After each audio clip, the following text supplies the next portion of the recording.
Pa eto, 8 godina osnovna, 4 godine srednja, 6 godina fakulteta, 2 godine postdiplomskog studija, 4,5 godine specijalizacije.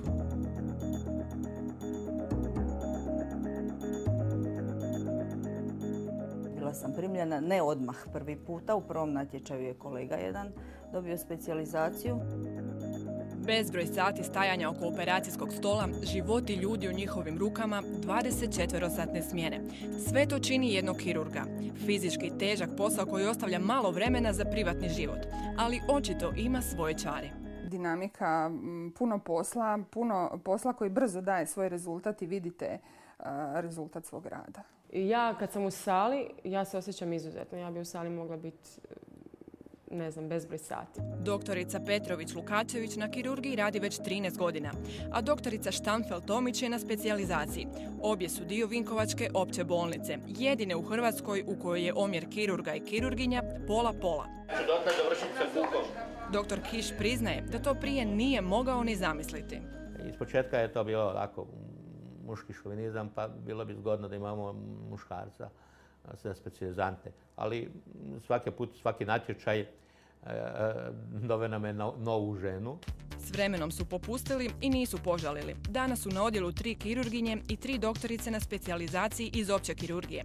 Doktorica Štanfel-Tomić svaki slobodan trenutak izvan sale i ambulante koristi za učenje.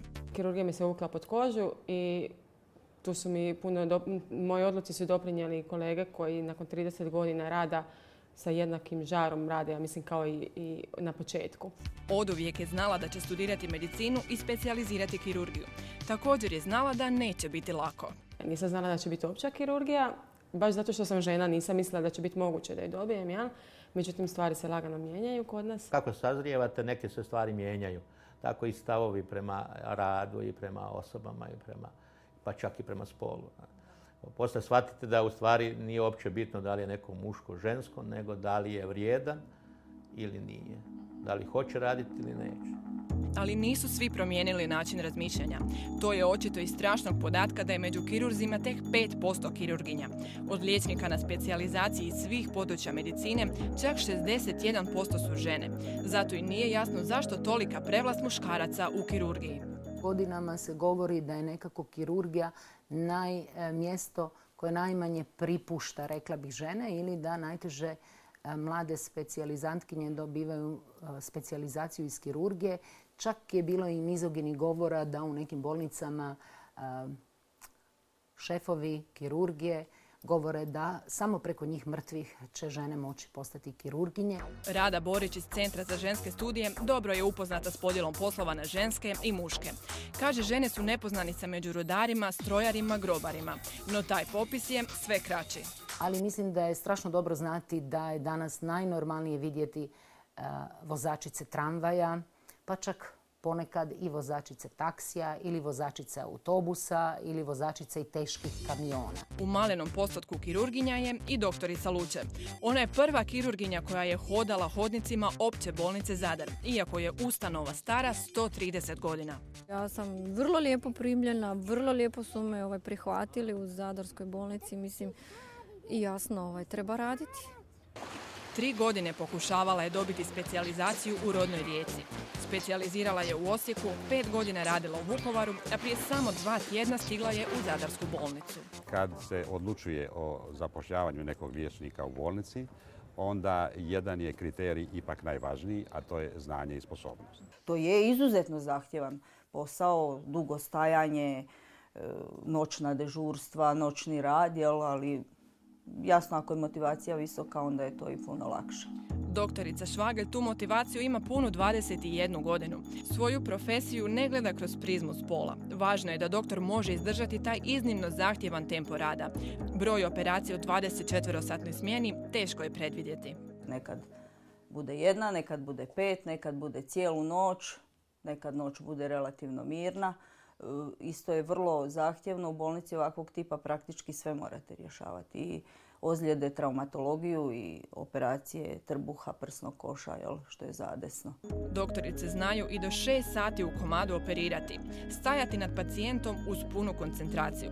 Sve je to dio klasičnog cjelodnevnog dežurstva. tata, mama, brat i ja na konju, a ja sam i mama koliko kosu ima do guzice. Ona je doktorica. Kad se meni budio. Dakle, ja sam se sada vratila kući nakon dežurstva koje je trajalo od jučer ujutro. Svi koji rade u ovome poslu vezano uz kirurgiju ili bilo koji drugi specijalnost u medicini znaju da zapravo imamo taj slobodan dan nakon dežurstva koji je izgubljeno vrijeme ako se ode spavati. Tako da smo mi našim ritmom zapravo prilagođeni sutra dan odraditi normalan jedan ritam svake druge žene. Ja mislim čak da je to neobično, ali da porodica više pati kod muških kirurga nego kod žena, jer žene su te koje su spremnije da posvete se i da se daju više i doma i na poslu. Doktorica Stažić vratila se 10 godina unatrag i sjetila se svoje prve operacije hernije ili kile. Moram priznati da je strašno stresna bila. Ima nekoliko operacija koje su bile stresne u tom početnom periodu za mene. Kao mladi liječnik, tu su naravno stariji kolege koji prate na svaki tvoj pokret. Vrlo se često dogodi da mladi kirurg zapravo ne zna ni šta je radio nakon operacije od stresa i pritiska koji je imao. Osjećaj je izuzetan. Totalno je drugačije kad ti uzmeš nož u ruke i kad operiraš, naravno da ti je, preznojiš se da si uzbuđen i tako. Ja? Nakon prvog reza nema više mjesta tremi. I uvijek znate da je tu vaš učitelj, ja? Koji će uskočiti kad treba i nema brzanja, polako.